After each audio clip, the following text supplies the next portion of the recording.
Students, आज के इस वीडियो में हम वो वाली लीनियर डिफरेंशियल इक्वेशन को सॉल्व करेंगे जिसके राइट हैंड साइड में कोई फंक्शन गिवन होगा, से एफ(x). स्टूडेंट्स, अभी तक जो प्रीवियस वीडियोस थी उसमें हमने क्या किया था, जो टाइप ए की इक्वेशन थी, यानी कि जब राइट हैंड साइड में 0 गिवन होता था, हमने उस वाली लीनियर डिफरेंशियल इक्वेशन का सॉल्यूशन निकाला था। और अभी तक हम ये स्टूडेंट्स बहुत बार पढ़ चुके हैं कि जब भी राइट हैंड साइड में 0 होता है लीनियर डिफरेंशियल इक्वेशन के अंदर, तो जो उसका सॉल्यूशन होता है, यानी कि जो y की वैल्यू होती है वो किसके इक्वल हो जाती है, कॉम्प्लीमेंट्री फंक्शन के इक्वल हो जाती है।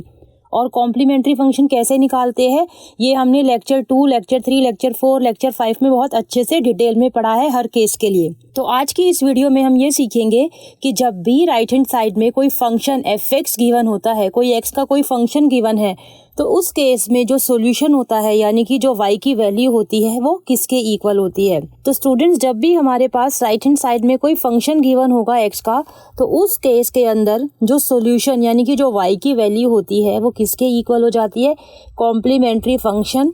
ये हम ऑलरेडी पढ़ चुके हैं प्रीवियस लेक्चर्स में, plus particular integral which is denoted by P. तो यानी कि कॉम्प्लीमेंट्री फंक्शन जो हम निकालते थे उसके अंदर हमें एक कंपोनेंट और ऐड कर देना है, which is particular integral. Now students, I hope आपको कॉम्प्लीमेंट्री फंक्शन तो निकालना आता होगा। अगर आपको कॉम्प्लीमेंट्री फंक्शन निकालना नहीं आता तो आप इससे जो पहले वाली वीडियोस है, लेक्चर 2, लेक्चर 3, लेक्चर 4, लेक्चर 5, आप वो देख सकते हैं। उसका लिंक आपको डिस्क्रिप्शन बॉक्स में भी मिल जाएगा। आज की इस वीडियो में हम ये फोकस करेंगे कि हम पर्टिकुलर इंटीग्रल कैसे निकालते हैं। पर्टिकुलर इंटीग्रल भी एक फंक्शन ही होता है कॉम्प्लीमेंट्री फंक्शन की तरह x के अंदर। तो स्टूडेंट्स, आज की इस वीडियो में हम वो क्वेश्चन सॉल्व करेंगे जिसके अंदर राइट हैंड साइड में हमारे पास कोई फंक्शन गिवन होगा x के अंदर। नाउ स्टूडेंट्स, यहाँ पे सबसे पहले हम ले लेते हैं अपना case number 1। When right hand side function f(x) is equal to e⁻a into x, where a is any constant. तो यानी कि जब भी राइट हैंड साइड वाला जो फंक्शन है वो e⁻ax की फॉर्म में होगा, तो हम पर्टिकुलर इंटीग्रल कैसे निकालेंगे, अब हम ये सीखते हैं क्वेश्चन नंबर 1 के थ्रू। तो जो क्वेश्चन नंबर 1 है वो क्या है, solve this linear differential equation. तो यानी कि हमें इस लीनियर डिफरेंशियल इक्वेशन का सॉल्यूशन निकालना है। नाउ स्टूडेंट्स, अब हम देख सकते हैं जो ये राइट हैंड साइड है, यहाँ पर 0 गिवन नहीं है। यहाँ पर क्या गिवन है, एक फंक्शन गिवन है x वेरिएबल का, और वो फंक्शन क्या है, e⁻²x। तो जब भी हमारे पास राइट हैंड साइड में कोई फंक्शन गिवन होता है तो सॉल्यूशन किसके इक्वल हो जाता है, complementary function plus particular integral. तो सबसे पहले हम ये लिख लेते हैं, लेट सॉल्यूशन यानी कि y is equal to CF plus PI be the solution of equation 1। अब हमें क्या करना है, हमें CF निकालना है और PI निकालना है, और दोनों को प्लस कर देंगे तो हमारा सॉल्यूशन यानी कि y की वैल्यू आ जाएगी। तो सबसे पहले हम अपना CF निकाल लेते हैं। तो सबसे पहले CF निकालने के लिए हम क्या करते हैं, हम डिफरेंशियल ऑपरेटर को डिफाइन करते हैं। तो यहाँ पे हम सबसे पहले डिफाइन कर लेते हैं, let differential operator capital D is equal to, यहाँ पर अब हम देख सकते हैं जो डेरिवेटिव है किसके रिस्पेक्ट में, x के रिस्पेक्ट में। तो जो डिफरेंशियल ऑपरेटर D है वो किसके इक्वल हो जाएगा, d/dx। नेक्स्ट स्टेप में हम क्या करते थे, जो गिवन लीनियर डिफरेंशियल इक्वेशन होती है उसको हम कैपिटल D यानी कि डिफरेंशियल ऑपरेटर की टर्म्स में लिखते हैं। तो जब हम लिखेंगे तो हमारे पास क्या इक्वेशन आ जाएगी, d² minus 7dy plus 6y equal to e⁻²x। उसके बाद हम क्या करते थे, जो ये y होता है इसको हम कॉमन ले लेते हैं। तो हमारे पास क्या आ जाएगा, d² minus 7d plus 6 into में y is equal to e⁻²x। Next हम क्या करते थे, ऑक्सिलरी इक्वेशन लिखते थे। वो क्या हो जाएगी, जो ये कैपिटल D है उसको हम स्मॉल m से रिप्लेस कर देते थे। तो हमारे पास क्या आ जाएगा, m² minus 7m plus 6 equal to 0। तो स्टूडेंट्स, ये आ गई हमारी ऑक्सिलरी इक्वेशन। स्टूडेंट्स, ये चीज़ हम बहुत बार पढ़ चुके हैं प्रीवियस वीडियोस में, तो इसीलिए मैं यहाँ पे ज़्यादा एक्सप्लेन नहीं कर रही कि कॉम्प्लीमेंट्री फंक्शन हम कैसे निकालते हैं। जो मेन फोकस है आज के लेक्चर का वो है कि हम पर्टिकुलर इंटीग्रल कैसे निकालते हैं। मेन हमें आज की वीडियो में वो सीखना है। नाउ ऑक्सिलरी इक्वेशन निकालने के बाद स्टूडेंट्स हम क्या करते थे, हम रूट्स निकालते थे।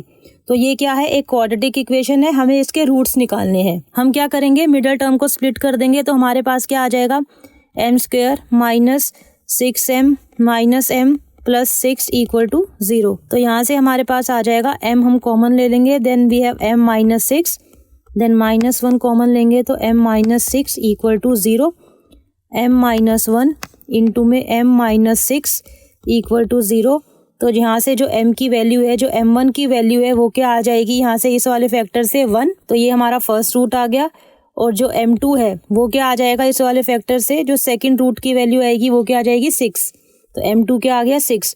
तो स्टूडेंट्स यहाँ पर हमारे पास दो वैल्यूज आ गई, m1 and m2 which are 1 and 6। अब हम देख सकते हैं स्टूडेंट्स जो m1 और m2 की वैल्यू है वो क्या है, रियल नंबर्स है, और दोनों रूट्स क्या है, अलग अलग है। तो यानी कि ये कौन सा केस हो गया, case 1, real and distinct roots. तो इस केस के अंदर अब हम CF कैसे लिखते थे, CF क्या हो जाएगा स्टूडेंट्स, यहाँ पे हमारा कोई भी constant C1 then e raise to power जो फर्स्ट रूट की वैल्यू है वो क्या है 1, so 1 into x, then plus constant C2 then e raise to power जो सेकंड वैल्यू है वो क्या है 6, तो 6 इंटू एक्स। तो स्टूडेंट्स ये आ गया हमारा कॉम्प्लीमेंट्री फंक्शन। नाउ नेक्स्ट हमें क्या करना है, हमें पर्टिकुलर इंटीग्रल निकालना है। तो पर्टिकुलर इंटीग्रल निकालने के लिए स्टूडेंट्स अब हम क्या करते हैं, अब आप ध्यान से समझना। तो सबसे पहले हम लिख लेते हैं कि हमें क्या निकालना है, PI। So this is equal to जो हमारी ये वाली इक्वेशन है स्टूडेंट्स, जिसके अंदर हमने y कॉमन ले लिया था, यहाँ पे ब्रैकेट के बाहर ये हमने y कॉमन लिया था। तो जो ये वाली इक्वेशन है इससे हम PI निकालेंगे। हम क्या करेंगे, PI लिखने के लिए सबसे पहले क्या करेंगे, 1, हमेशा 1 ही आएगा ऊपर, देन डिवाइडेड बाय, हमें डिनोमिनेटर में अब कुछ लिखना है। वो क्या लिखना है, जो ये ब्रैकेट के अंदर हमारा जो d के अंदर एक्सप्रेशन है हमें ये लिखना होता है। तो क्या आ जाएगा हमारे पास, d² माइनस 7d प्लस 6। तो स्टूडेंट्स पर्टिकुलर इंटीग्रल निकालने के लिए हमें क्या करना है, हमेशा 1 डिवाइडेड बाय, हमें यहाँ पे क्या लिखना है, जो ये ब्रैकेट के अंदर हमारा जो ये d वाला एक्सप्रेशन होता है डिफरेंशियल ऑपरेटर की टर्म्स में, हमें हमेशा ये वाला यहाँ पे डिनोमिनेटर के अंदर लिखना है। तो ये क्या है, बेसिकली एक ऑपरेटर है, d क्या है, एक डिफरेंशियल ऑपरेटर है। तो ये क्या है, एक पूरा एक ऑपरेटर है, और ये अप्लाई किस पे करना है, जो हमारा राइट हैंड साइड फंक्शन है which is e raise to power 2x। तो यहाँ पे राइट हैंड साइड पे हमें अपना fx लिख देना है which is e raise to power 2x। तो स्टूडेंट्स हमें क्या करना है, पर्टिकुलर इंटीग्रल निकालने के लिए हमें क्या लिखना है, 1 डिवाइडेड बाय डिनोमिनेटर में हमें क्या लिखना है, जो ये d डिफरेंशियल ऑपरेटर d के अंदर जो ये वाला एक्सप्रेशन होता है ऑक्सिलरी इक्वेशन निकालने से, जो पहले वाले स्टेप में जो ये d के अंदर हम ब्रैकेट में जो एक्सप्रेशन लिखते हैं हमें वो लिखना है। और राइट हैंड साइड पे यहाँ पे हमें क्या लिखना है, fx, जो हमें क्वेश्चन के अंदर गिवन होता है। नाउ स्टूडेंट्स अब आपको ये पता होगा d क्या है, कैपिटल D क्या होता है, एक डिफरेंशियल ऑपरेटर होता है। तो ये पूरा का पूरा क्या है, ऑपरेटर है, और हमें अप्लाई करना है इस वाले फंक्शन पे। तो अब हमें ये समझना है कि जब भी हमारे पास e raise to power ax की टाइप का कोई भी फंक्शन गिवन है तो ये ऑपरेटर हम कैसे अप्लाई करेंगे। तो स्टूडेंट्स यहाँ पर जो फंक्शन है वो किस टाइप का है, e raise to power a into x. तो जो a की वैल्यू है वो क्या है यहाँ पे 2, तो हम साइड में यहाँ पे लिख सकते हैं ऐसे, मैं यहाँ पे समझाने के लिए लिख रही हूँ। जो a की वैल्यू है वो क्या है, इस केस में 2 है। तो हमें नेक्स्ट स्टेप में क्या करना है स्टूडेंट्स, अब ध्यान से देखना। अब हम इसको सॉल्व करेंगे। तो 1 डिवाइडेड बाय, अब हमें क्या करना है, जब भी e raise to power ax type का फंक्शन होता है तो हम क्या करते हैं, जो d की वैल्यू होती है ना, कैपिटल D को हम रिप्लेस कर देते हैं a की वैल्यू से। तो हम नेक्स्ट स्टेप में क्या करेंगे, जहां पर भी d होगा ना वहां पर हम a की वैल्यू लिख देंगे, यानी कि विच इज 2। तो d की जगह पे हम क्या लिख देंगे, 2। तो हमारे पास क्या आ जाएगा, अब यहाँ पे क्या है, सबसे पहले d², और मैंने क्या बोला, d की जगह पे हमें क्या लिखना है, a की वैल्यू। तो हमारे पास क्या आ जाएगा, 2 रेज टू पावर 2। तो यहाँ पे हम लिख देंगे 2 रेज टू पावर 2। जहां पर भी कैपिटल D है हमें वहां पे क्या वैल्यू लिखनी है, a की वैल्यू लिखनी है। Then -7 into d, again d की जगह पे क्या लिख देंगे, a की वैल्यू, और a क्या है 2, तो यहाँ पे हम 2 लिख देंगे। देन +6, और जो ये फंक्शन है वो एज इट इज रहेगा, e raise to power 2x। अब हम देख सकते हैं स्टूडेंट, जो ये कैपिटल D था वो अब हट चुका है। तो अब हम इसको फर्दर सॉल्व कर लेंगे। डिनोमिनेटर में जब हम सॉल्व करेंगे तो हमारे पास क्या आ जाएगा, 4 minus 14 plus 6 which is equal to -4, और ये e raise to power 2x as it is रहेगा। तो हमारे पास क्या आ गया, ये जो माइनस है वो हम ऊपर लिख सकते हैं, -1/4 e raise to power 2x। इसको हम ऐसे भी लिख सकते हैं, -e raise to power 2x divided by 4। तो स्टूडेंट्स ये आ गया हमारा पर्टिकुलर इंटीग्रल। तो स्टूडेंट्स हम एक बार रिपीट कर लेते हैं। पर्टिकुलर इंटीग्रल निकालने के लिए हमें क्या करना पड़ता है, 1 डिवाइडेड बाय सबसे पहले जो ये एक्सप्रेशन होता है डी का ब्रैकेट के अंदर हमें वो लिखना होता है और यहाँ पर जो भी फंक्शन हमें गिवन हो वो लिखना होता है। नेक्स्ट स्टेप में हमें क्या करना होता है, सबसे पहले आपको ए की वैल्यू निकालनी है। यहाँ पे ए की वैल्यू क्या है, ए की वैल्यू क्या है इस केस में 2। तो नेक्स्ट स्टेप में हम क्या करेंगे, जहां पर भी डी होगा उसकी जगह पे हम रिप्लेस कर देंगे ए की वैल्यू से। तो यहाँ पर ए की वैल्यू क्या थी 2, तो इसीलिए हमने डी को रिप्लेस कर दिया 2 वैल्यू से। तो हमारे पास क्या आ गया 2 स्क्वायर माइनस 7 इंटू 2 10 प्लस 6। और जो ये फंक्शन है वो आपको एज इट इज लिखना है हर स्टेप में। उसके बाद हमने यहाँ पे सॉल्व कर लिया फर्दर, तो हमारे पास क्या आ गया 1 डिवाइडेड बाय -4 और जो ये फंक्शन था वो हमने एज इट इज लिखा। इसको हम फर्दर सिंप्लीफाई कर लेंगे तो हमारे पास क्या आ गया -1 into e⁻²x divided by 4 which is equal to -e⁻²x divided by 4। तो फाइनली जो हमारा पी था वो ये आ गया। तो स्टूडेंट्स यहाँ पर हमने कॉम्प्लीमेंट्री फंक्शन भी निकाल लिया और पर्टिकुलर इंटीग्रल भी निकाल लिया। और हमें क्या निकालना था, फाइनली हमें सॉल्यूशन निकालना था।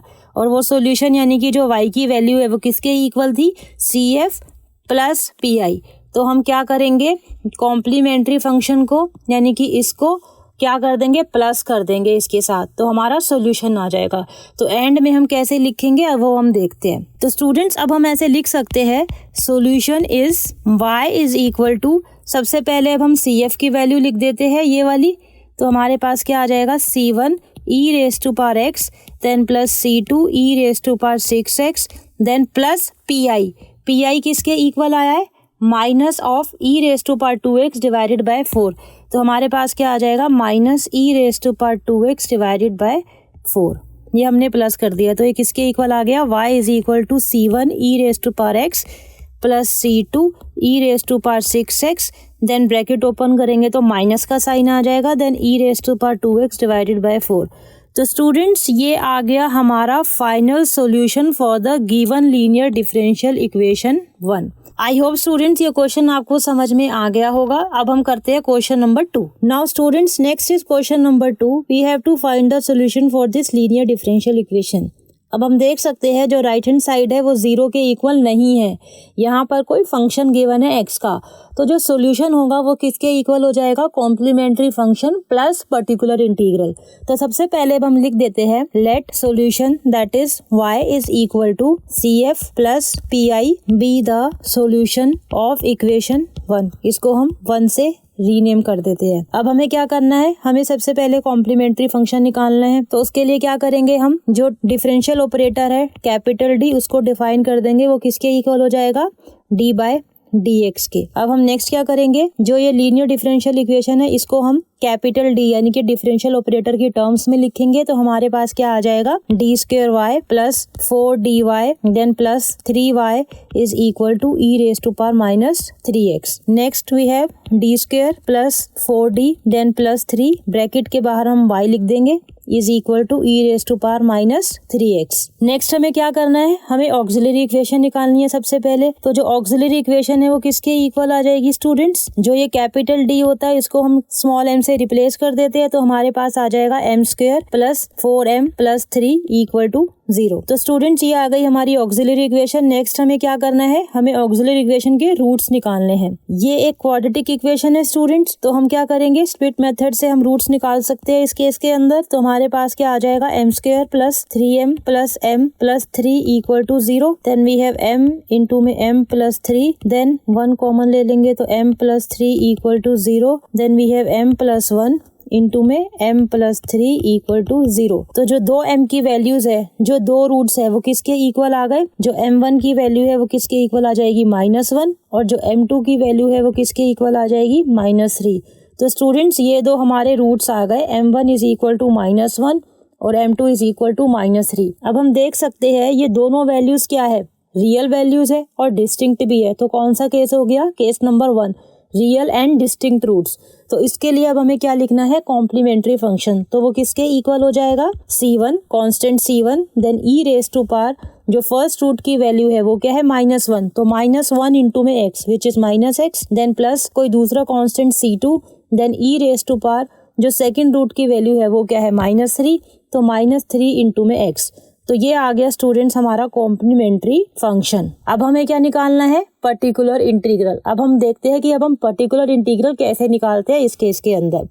सबसे पहले हम क्या करते हैं, पर्टिकुलर इंटीग्रल निकालने के लिए यहाँ पे पी लिख लेते हैं, then it is equal to then 1 divided by, उसके बाद हम क्या करते हैं, जो ये वाला एक्सप्रेशन होता है ब्रैकेट के अंदर कैपिटल डी की टर्म्स में, हम वो लिख देते हैं डिनोमिनेटर में। तो यहाँ पे क्या आ जाएगा हमारे पास, D square plus 4d then plus 3, और यहाँ पर हम लिख देते हैं अपना फंक्शन, जो भी हमें फंक्शन गिवन है क्वेश्चन के अंदर, which is e⁻³ in this case. तो स्टूडेंट जो फर्स्ट स्टेप है पी निकालने का वो क्या है, 1 डिवाइडेड बाय जो डी के अंदर जो एक्सप्रेशन आता है ब्रैकेट के अंदर हम वो लिख देते हैं, और जो फंक्शन होता है हमारा क्वेश्चन के अंदर गिवन हम यहाँ पे राइट हैंड साइड पे वो लिख देते हैं। तो उसके बाद हम क्या करते हैं, अब हम देखते हैं कि जो हमारा फंक्शन है वो किस टाइप का है, e⁻ax की टाइप का है। तो जो a की वैल्यू है वो क्या है, यहाँ पे इस केस में क्या है, a की वैल्यू -3, हम यहाँ पे साइड में रफ में लिख लेते हैं, a इज इक्वल टू -3। तो जो नेक्स्ट स्टेप होता है उसमें हम क्या करते हैं,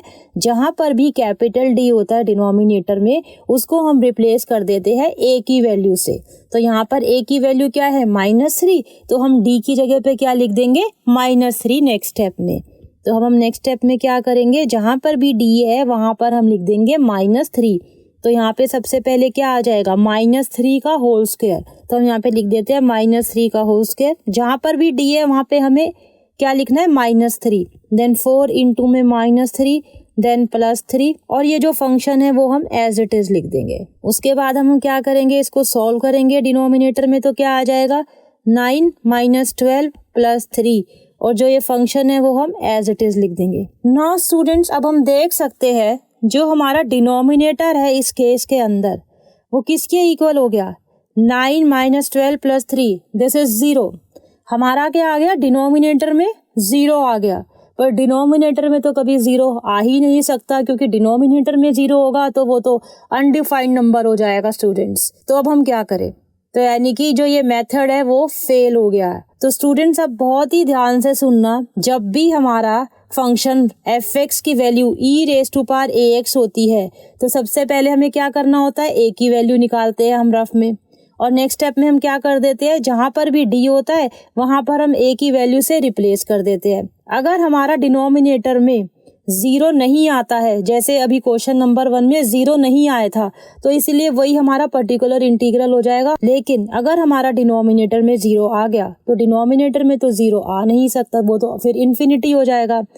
तो उस केस के अंदर जो अभी मैंने क्वेश्चन नंबर 1 में जो मेथड बताया था, डी को हम ए से रिप्लेस कर देते हैं, वो मेथड क्या हो जाता है, फेल हो जाता है। और उस वाली सिचुएशन में अब हम क्या करेंगे, अब हम ये देखते हैं। तो ये वाला जो मेथड है ये तो गलत हो गया, ये फेल हो गया, इसीलिए अब हम इसको रब कर देते हैं पहले यहाँ पे। अब हम देखते हैं कि अब दूसरा मेथड कौन सा होता है। तो स्टूडेंट्स जब भी हम कैपिटल डी को रिप्लेस करते हैं ए से और हमारा अगर 0 आ जाता है तो उस केस में हमें क्या करना है, अब हम वो देखते हैं। हमें क्या करना है अब नेक्स्ट स्टेप में, 1 डिवाइडेड बाय जो ये फंक्शन है कैपिटल डी का, हमें क्या करना है, इसका डेरिवेटिव लेना है एक बार। तो जब हम डेरिवेटिव लेंगे तो हमारा क्या आ जाएगा, डी स्क्वायर का डेरिवेटिव क्या हो जाएगा 2d, देन प्लस 4d का डेरिवेटिव क्या हो जाएगा 4, और 3 का डेरिवेटिव क्या हो जाएगा 0। तो हमारे पास डिनोमिनेटर में क्या आ गया 2d + 4, और जो ये फंक्शन है इसको हम एज इट इज लिख देंगे। इसके बाद हमें एक चीज और करनी है स्टूडेंट्स, जिस वाले स्टेप में हम डेरिवेटिव लेते हैं उसी वाले स्टेप में यहाँ पे हमें क्या करना है, x से मल्टीप्लाई कर देना है एक बार। तो स्टूडेंट्स मैं रिपीट कर रही हूँ एक बार। सबसे पहले जब भी हमारा राइट हैंड साइड में e⁻ax टाइप का फंक्शन है तो सबसे पहला जो स्टेप होता है हम क्या करते हैं, a की वैल्यू निकाल लेते हैं। इस केस में क्या है, a की वैल्यू -3। उसके बाद हम क्या करते हैं कि जो ये कैपिटल D होता है ना, इसकी जगह पे हम a की वैल्यू लिख देते हैं। लेकिन अगर a की वैल्यू लिखने के बाद हमारा अगर नीचे यहाँ डिनोमिनेटर में अगर 0 आ रहा होता है तो हम क्या करते हैं, वो वाला मेथड अप्लाई नहीं करते। हमें क्या करना होता है उस केस में, हम क्या लिखते हैं, 1 डिवाइडेड बाय जो ये फंक्शन होता है ना उसको हम एक बार डिफ्रेंशिएट कर देते हैं। तो यहाँ पर जब हमने डिफ्रेंशिएट किया तो हमारे पास क्या आ गया 2d + 4, और जो ये वाला फंक्शन होता है वो आपको एज इट इज लिखना है। और एक चीज हमें और करनी होती है, जब भी जिस स्टेप में आप डिफ्रेंशिएट करके लिखते हो उसी स्टेप में यहाँ पे आपको एक x से मल्टीप्लाई कर देना है। तो हमारे पास क्या आ गया, अब x into 1 divided bye 2d plus 4 और ये किस पे अप्लाई हो रहा है, e raise to power minus 3x पर। अब हम क्या करेंगे, नेक्स्ट स्टेप में फिर से a की जो वैल्यू है वो d की जगह पे लिख देंगे। अब हम देखेंगे क्या वो 0 आ रहा है या नहीं आ रहा है। अगर 0 नहीं आ रहा होगा तो हमारा पर्टिकुलर इंटीग्रल आ जाएगा, जैसे हमने क्वेश्चन नंबर 1 में किया था। अगर हमारा फिर से 0 आ रहा होगा स्टूडेंट्स, तो हम फिर एक बार और इसे डिफरेंशिएट कर देंगे, और जिस स्टेप में हम एक बार और डिफरेंशिएट करेंगे तो हम एक बार और x से मल्टीप्लाई कर देंगे उसी स्टेप में। तो यहाँ पे हमारा क्या बन जाएगा, x रेज टू पावर 2। तो सबसे पहले अब हम क्या करेंगे, जो a की वैल्यू है वो d के यहाँ पे पुट करके देखते हैं क्या वो 0 आ रहा है या नहीं आ रहा। तब हम पहले देखते हैं, जो ये x है वो हम एज इट इज लिख देंगे, then 1 divided by 2 into D. तो d की जगह पे अब हम क्या लिख देंगे, a की वैल्यू विच इज -3 इंटू में -3 देन +4, और इस वाले फंक्शन को हम एज इट इज लिखते जाएंगे e raise to power -3x। तो अब हमारे पास क्या आ गया, अब हम सॉल्व करेंगे तो x then 1 divided by denominator में इसको हम सॉल्व करेंगे तो क्या आ जाएगा, -6 + 4 विच इज -2। तो 0 नहीं आया और ये फंक्शन हम एज इट इज लिख देंगे। तो ये आ गया स्टूडेंट्स हमारा पर्टिकुलर इंटीग्रल। तो स्टूडेंट्स इसको हम फर्दर एक बार ठीक से करके लिख लेते हैं। तो हमारा क्या आ जाएगा, x into e raise to power -3x divided by -2। तो माइनस साइन हम यहाँ पे लगा देते हैं, 2 डिनोमिनेटर में आ जाएगा। तो स्टूडेंट्स ये आ गया हमारा पर्टिकुलर इंटीग्रल। तो स्टूडेंट जो सबसे इम्पॉर्टेंट पॉइंट है जो आपको हमेशा ध्यान में रखना है वो ये है कि जब भी 0 आ जाता है तो हमें डेरिवेटिव ले लेना है, और जिस स्टेप के अंदर भी डेरिवेटिव लेना है उसी स्टेप के अंदर आपको x से मल्टीप्लाई कर देना है। नाउ स्टूडेंट्स यहाँ पर हमने अपना CF भी निकाल लिया और PI भी निकाल लिया। तो हमारा जो फाइनल सोल्यूशन है वो हम कैसे लिखेंगे, solution is y is equal to CF plus PI। तो हम दोनों को क्या करेंगे, प्लस करके लिख देंगे फाइनली। तो हमारे पास क्या आ जाएगा, C1 e raise to power -x plus C2 e raise to power -3x then plus PI। तो PI क्या है, -x e raise to power -3x divided by 2। तो स्टूडेंट्स ये आ गया हमारा final solution for the given linear differential equation 1। So I hope students आपको समझ में आ गया होगा कि पर्टिकुलर इंटीग्रल हमें कैसे लिखना है जब भी हमारा right hand side function e raise to power ax की फॉर्म में है। बट स्टिल अगर आपको कोई भी डाउट है तो आप ईमेल या कमेंट करके पूछ सकते हैं। स्टूडेंट्स अगर आपको ये वीडियो अच्छी लगी then please like, comment, share and subscribe my YouTube channel. Thank you.